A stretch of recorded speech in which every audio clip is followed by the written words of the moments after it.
Welcome back, dear students, and today we have a new session, the International Congress. International Congress, it was founded in 1885, and it worked against the colonial domination in India. So, Indian national Congress അതിൻ്റെ രൂപീകരണം എങ്ങനെയാണ്, എന്തൊക്കെയാണ് അതിൻ്റെ പ്രധാന ഉദ്ദേശ ലക്ഷ്യങ്ങൾ, അതുപോലെ തന്നെ അതിൻ്റെ ഘടനാപരമായ മറ്റു കാര്യങ്ങൾ തുടങ്ങിയിട്ടുള്ള കാര്യങ്ങളൊക്കെയാണ് നമ്മൾ ഇന്നത്തെ ക്ലാസ്സിൽ ചർച്ച ചെയ്യാൻ വേണ്ടിയിട്ട് പോകുന്നത്. So, as we all know, the International Congress, which was founded in 1885, the movement for India's independence began with the establishment of these organizations in 1885. So, well before the foundation of this International Congress, we have some other organizations that formed, before 1885. So, basically, the following are the major organizations in the pre-Congress era or the pre-1885 era. Important among them were, in 1866, Dadabhai Navroji, he established the East Indian Association in London. Mahadev Govind Ranade or M.G. Ranade, he formed the Madras Mahajan Sabha in 1881 at Chennai. Pune Sarvajanik Sabha, it was founded in 1867, and in 1885, the Bombay Presidency Association was formed under the leadership of persons like Firoz Shah Mehta and Badruddin Toyabji. So these are the very important organizations which were founded before 1885. 1885 Congress രൂപീകരിക്കുന്നതിന് മുൻപ് തന്നെ ചില പ്രത്യേക ഭാഗങ്ങളെ കേന്ദ്രീകരിച്ചുകൊണ്ട് രൂപീകരിക്കപ്പെട്ടിട്ടുള്ള പ്രധാനപ്പെട്ടിട്ടുള്ള സംഘടനകളാണ് ഈ ഒരു പറയപ്പെട്ടിട്ടുള്ള സംഘടനകൾ എന്ന് പറയുന്നത്. ഇവയുടെയൊക്കെ ഒരു പ്രത്യേകത എന്ന് പറയുന്നത് ഇറ്റ് വാസ് ലോക്കലൈസ്ഡ്, ഒരു പ്രാദേശിക തലത്തിൽ മാത്രം ഒതുങ്ങി നിന്നിട്ടുള്ള ഒരു സംഘടനകളായിരുന്നു ഇവയൊക്കെ. ബോംബെ, പൂനെ, അതുപോലെ തന്നെ മദ്രാസ് തുടങ്ങിയിട്ടുള്ള പ്രദേശങ്ങളിൽ മാത്രം ഒതുങ്ങി നിന്നിരുന്ന പ്രാദേശിക പ്രസ്ഥാനങ്ങളായിരുന്നു ഇവ. അപ്പോൾ ഈ ഒരു ഇൻ്റർനാഷണൽ കോൺഗ്രസ് എന്ന് പറയുന്നത് ഇറ്റ് വാസ് ഇതിനെയൊക്കെ കൂട്ടിച്ചേർത്ത് കൊണ്ടുള്ള ഒരു സംഘടനയായിരുന്നു ഇൻ്റർനാഷണൽ കോൺഗ്രസ് എന്ന് പറയുന്നത്. So A.O. Hume or Alan Octavian Hume, a retired ICS officer, was instrumental in the formation of International Congress. Mr. Hume met Lord Dufferin, the then Governor General of India, and decided to form an association which might function on the model of the opposition party of Britain. So Hume, he invited the eminent Indians from different parts of the country to meet at Pune from 25th to 28th December 1885. But the venue of this meeting was, shifted to Bombay as Pune became infected with the cholera infection. So, നമുക്കറിയാം Allen Octavian Hume അല്ലെങ്കിൽ A.O. ഹ്യൂമാണ്, ബ്രിട്ടീഷുകാരനായിട്ടുള്ള A.O. ഹ്യൂമാണ് Indian കോൺഗ്രസിൻ്റെ രൂപീകരണത്തിൽ ഏറ്റവും പ്രധാനപ്പെട്ടിട്ടുള്ള അല്ലെങ്കിൽ നിർണായകമായിട്ടുള്ള പങ്ക് വഹിച്ചിട്ടുള്ളത്. അദ്ദേഹം അന്നത്തെ ഇന്ത്യയിലെ ഗവർണർ ജനറൽ ആയിരുന്ന ഡഫറിൻ പ്രഭുവിനെ കാണുകയും ബ്രിട്ടനിലെ ഒരു ഒപ്പോസിഷൻ പാർട്ടിയുടെ അടിസ്ഥാനത്തിൽ അല്ലെങ്കിൽ ആ രീതിയിലുള്ള ഒരു പാർട്ടി ഇന്ത്യയിൽ രൂപീകരിക്കണമെന്നുള്ള ആവശ്യം അദ്ദേഹം ഉന്നയിക്കുകയും ചെയ്തു. സോ ഇന്ത്യയിലെ പ്രധാനപ്പെട്ടിട്ടുള്ള നേതാക്കന്മാരൊക്കെ അദ്ദേഹം പൂനെയിലേക്ക് വിളിച്ചു ചേർക്കപ്പെടുകയും ചെയ്തു. പക്ഷേ പിന്നീട് ഈ ഒരു പൂനെ എന്ന് പറയുന്ന കേന്ദ്രം ബോംബെയിലേക്ക് പിന്നീട് മാറ്റുകയാണ് ചെയ്തത്. പൂനെയിൽ അതിശക്തമായിട്ടുള്ള കോളറ വ്യാപനം ഉണ്ടായ സമയത്ത് ആ രീതിയിൽ വെന്യൂ ഷിഫ്റ്റ് ചെയ്യുകയും ചെയ്തിട്ടുണ്ട്. So the first session of the All Indian Congress that began on 28 December 1885 at Goguldas Tejpal Sanskrit College. ഇവിടെ വെച്ചിട്ടാണ് 1885 കോൺഗ്രസിൻ്റെ രൂപീകരണം, അതായത് ആദ്യത്തെ സമ്മേളനം നടക്കുകയും ചെയ്യുന്നത്. So the eminent barristers of Calcutta, Mr. Bhumesh Chandra Banerjee presided over it. ഈ ഒരു WC ബാനർജി അല്ലെങ്കിൽ ഭൂമേഷ് ചന്ദ്ര ബാനർജി എന്ന് പറയുന്ന ഇന്ത്യക്കാരൻ, അദ്ദേഹം ആണ് ആദ്യമായിട്ട് ഈ ഒരു ആദ്യത്തെ ഇതിൻ്റെ കോൺഗ്രസിൻ്റെ സമ്മേളനത്തിൽ അധ്യക്ഷത വഹിക്കുകയും ചെയ്തിട്ടുള്ളത്. സോ യഥാർത്ഥത്തിൽ the real founder of international Congress were A.O. Hume, and along with that we have Bhumesh Chandra Banerjee or WC Banerjee. 72 invited delegates from different parts of the country assembled in the first session. 72ഓളം പ്രതിനിധികളാണ് പ്രധാനമായിട്ടും ഈ ഒരു സമ്മേളനത്തിൽ പങ്കെടുത്തിട്ടുള്ളത്, ആദ്യത്തെ രൂപീകരണ സമ്മേളനത്തിൽ പങ്കെടുത്തിട്ടുള്ളത്. അതുപോലെ തന്നെ mister Hume was elected as the first general secretary of international Congress in 1885. ആദ്യത്തെ ഫസ്റ്റ് ജനറൽ സെക്രട്ടറി ആയിട്ട് അദ്ദേഹം തിരഞ്ഞെടുക്കപ്പെടുകയും ചെയ്തിട്ടുണ്ട്. So 9 resolutions were passed in this first session of International Congress. And so, though the International Congress made a very humble beginning, yet it gradually developed into a very powerful organization of India. So, with its birth, the struggle for India's liberation was started in an organized manner, because all these former organizations were localized and they worked in a certain area, so the local area. So International Congress was the first national organization in India. So by the birth of it, there started an organized struggle for the India's freedom. And Mahatma Gandhi, he subsequently made it as a mass organization from a class organization of few urban educated middle class people. So during the foundation, it was a group of urban educated middle class Indians. But after the arrival of Mahatma Gandhi, this became a mass organization by the mode of fights like the satyagrahas and all that will be discussed later. So let me just tell you what are the important aims and objectives behind the formation of this International Congress. The first was to flourish the solidarity and friendship amongst the people of India. Secondly, to eradicate all the prevailing caste, creed, race, or provinces related prejudices from the country. Thirdly, to strengthen the feelings of national unity. Fourthly, consideration of the opinions of educated classes on the issues related to the problem of society. And finally, to formulate guidelines for future plans of actions in the public interest.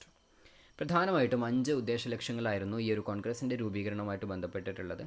ഏതൊക്കെയാണെന്നുള്ളതാണ്. ഇത് first എന്ന് പറയുന്നത് പ്രധാനമായിട്ടും ഇന്ത്യയിലെ ജനങ്ങൾക്കിടയിൽ ഒരു സൗഹാർദ്ദ ബന്ധവും അതുപോലെ തന്നെ ഒരു ഐക്യവും സൃഷ്ടിച്ചെടുക്കുക എന്നുള്ളതായിരുന്നു.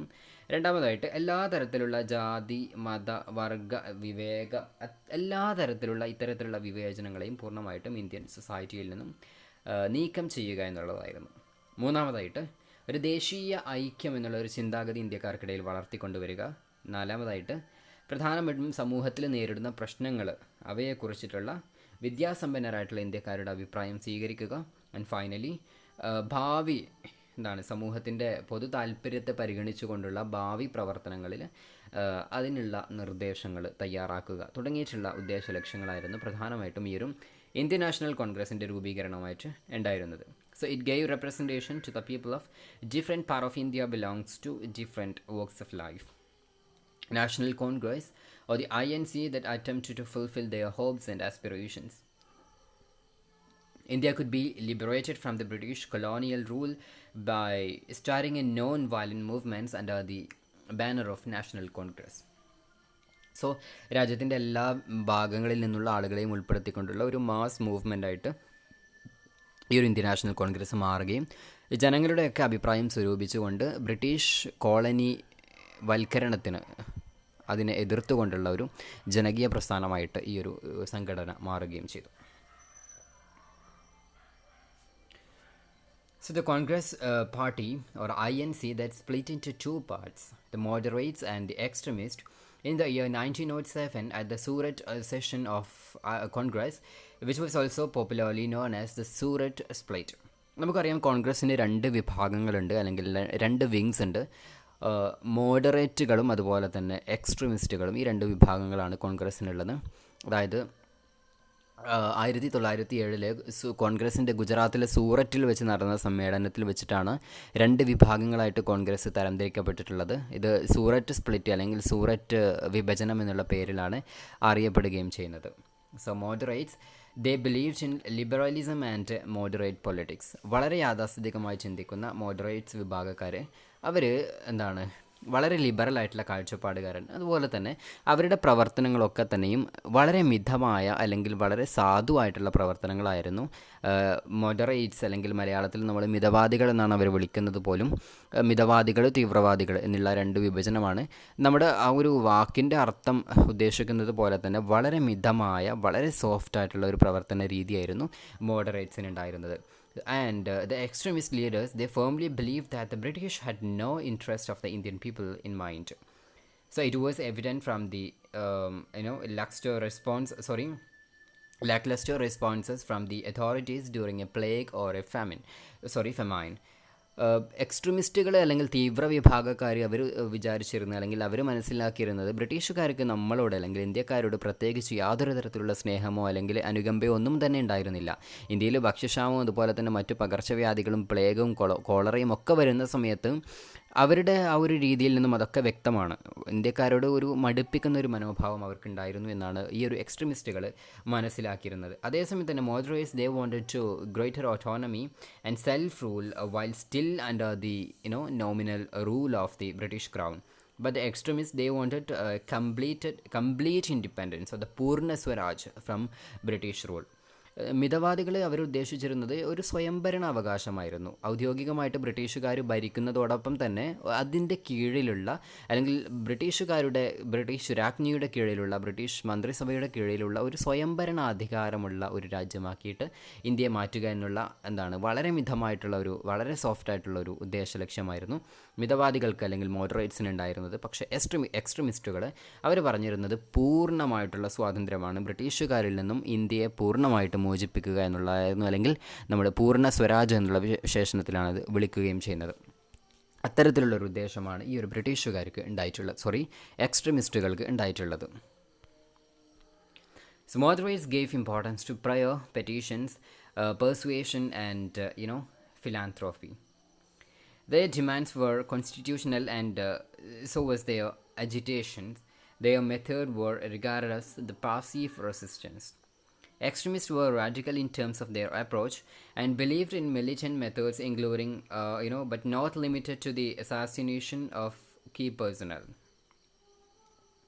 Dadabhai Navroji, A.O. Hume, W.C. Banerjee were the moderates and the Lala Lajpat Rai, Bal Gangadhar Tilak and Bipin Chandra Pal were the important leaders of extremists. So these extremist leaders were known as Lala Lajpat Rai, Bal Gangadhar Tilak and Bipin Chandra Pal. Lal Pal Bal എന്നീ പേരിലാണ് അവരറിയപ്പെടുകയും ചെയ്യുന്നത്. So moderates അല്ലെങ്കിൽ മിതവാദികൾ പ്രധാനമായിട്ടും അവരുടെ പ്രവർത്തന രീതികൾ എന്ന് പറയുന്നത് പ്രാർത്ഥിക്കുക, പെറ്റീഷൻ നൽകുക തുടങ്ങിയിട്ടുള്ള ഒരു വളരെ സോഫ്റ്റ് ആയിട്ടുള്ള മെത്തേഡായിരുന്നു അവർക്കുണ്ടായിരുന്നത്. അവരുടെ ഒരു കോൺസ്റ്റിറ്റ്യൂഷണൽ ബേസ്ഡ് ആയിട്ടുള്ള ആക്ടിവിറ്റീസ് ആയിരുന്നു. അതല്ലെങ്കിൽ നമ്മളെന്താ പറയുക, ഒരു ഭരണഘടന വിരുദ്ധമായിട്ടുള്ള ഒരു പ്രവർത്തനങ്ങളും അവരുടെ ഭാഗത്തു നിന്ന് ഉണ്ടായിരുന്നില്ല. പൂർണ്ണമായും ഒരു ധാർമ്മികതയിൽ അധിഷ്ഠിതമായിട്ടുള്ള പ്രവർത്തനമൊക്കെ ആയിരുന്നു അവരുടെ രീതി എന്ന് പറയുന്നത്. അതുകൊണ്ട് തന്നെ ഒരു പാസീവ് റെസിസ്റ്റൻസ് എന്നുള്ള വിശേഷണത്തിലായിരുന്നു അവരുടെ പ്രവർത്തന രീതി അറിയപ്പെട്ടിരുന്നത്. പക്ഷെ അതേസമയം എക്സ്ട്രീമിസ്റ്റുകൾ അവരുടേത് വളരെ ഒരു റാഡിക്കലായിട്ടുള്ള അല്ലെങ്കിൽ ഒരു തീവ്രമായിട്ടുള്ള നിലപാടായിരുന്നു. അവർ പ്രധാനമായിട്ടും കുറച്ചുകൂടി ഒരു സൈനികപരമായിട്ടുള്ള നടപടികൾ അല്ലെങ്കിൽ ഒരു മിലിറ്റൻറ്റ് മെത്തേഡായിരുന്നു പൂർണ്ണമായിട്ടും ഉപയോഗിച്ചിരുന്നത്. പക്ഷേ പ്രധാനപ്പെട്ടിട്ടുള്ള വ്യക്തിത്വങ്ങളെയൊക്കെ കൊല്ലുന്നതിലേക്കൊന്നും തന്നെ അവരുടെ പ്രവർത്തനങ്ങൾ നീങ്ങിയിരുന്നില്ല. പക്ഷേ എങ്കിൽ കൂടി ഒരു തീവ്രമായിട്ടുള്ള ഒരു നിലപാടായിരുന്നു അവർ സ്വീകരിച്ചിരുന്നത്. Dadabhai Naoroji, Hume, W.C. ബാനർജി പോലെയുള്ളവരാണ് മിതവാദി നേതാക്കൾ. അതേസമയം തന്നെ ലാൽ പാൽ ബാൽ എന്ന പേരിൽ അറിയപ്പെട്ടിരുന്ന ലാലാ ലജ്പത് റായ്, ബാലഗംഗാധർ തിലക്, ബിപിൻ ചന്ദ്രപാൽ എന്നിവരാണ് പ്രധാനപ്പെട്ടിട്ടുള്ള എക്സ്ട്രീമിസ്റ്റുകൾ എന്ന് പറയുന്നത്. ഈ ഒരു ഡിവിഷൻ പിന്നീട് ഇന്ത്യൻ നാഷണൽ കോൺഗ്രസ്സിൽ ഒരുപാട് വർഷങ്ങളോളം ഉണ്ടായിട്ടുണ്ട്. 1907 തുടങ്ങിയിട്ടുള്ള ഈ ഒരു ഡിവിഷൻ എങ്കിൽ പോലും ഒരു നാഷണൽ യൂണിറ്റി സൃഷ്ടിക്കാനും അതോടൊപ്പം തന്നെ ഒരു മാസ് ഓർഗനൈസേഷനായിട്ട് മാറാനും ഇന്ത്യൻ നാഷണൽ കോൺഗ്രസ്സിന് സാധിച്ചിട്ടുണ്ട്. സോ ഇതിൻ്റെ ഒരു ബാനറിലാണ് പിന്നീട് ഇന്ത്യയിൽ നടന്നിട്ടുള്ള പല സ്വാതന്ത്ര്യ സമരങ്ങളും നടന്നിട്ടുള്ളതും. പ്രത്യേകിച്ച് മഹാത്മാഗാന്ധിയുടെ വരവോട് കൂടിയിട്ട് this became a very mass movement from the people belongs to the peasants and workers community. യാഥാസ്ഥിതികരായിട്ടുള്ള അല്ലെങ്കിൽ റൂറൽ കമ്മ്യൂണിറ്റിയൊക്കെ ഉൾപ്പെടുത്തിക്കൊണ്ടുള്ള ഒരു മാസ് മൂവ്മെൻ്റ് ആയിട്ട് മാറ്റാൻ ഗാന്ധിജിക്ക് പിന്നീട് സാധിക്കുകയും ചെയ്തിട്ടുണ്ട്. So the role of Mahatma Gandhi in the international Congress will be explained in the next session. Thank you so much.